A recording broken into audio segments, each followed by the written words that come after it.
Ayan po guys, breakfast po tayo. Kain tayo ng, ito po guys, ang pangalan nito.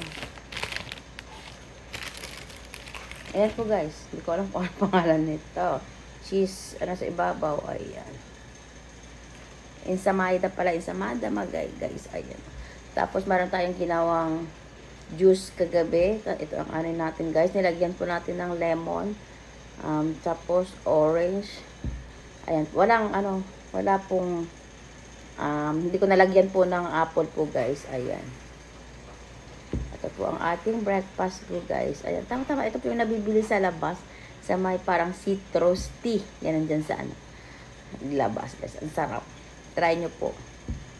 Tapos, lagyan nyo ng konting muscovado na sugar, ayan.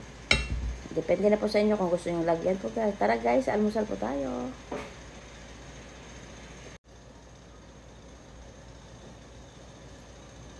Ginawa ko kagabi guys para malagnig na siyang inumin, I don't know. Wala lang siyang guys, wala lang siyang apple. Nakalimutan natin lagyan ng apple. Mas lalo pag may apple siya, ang sarap guys.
Ayan po guys ang ating breakfast. Thank you guys for watching. Bye! Ang sarap nito guys. Try nyo.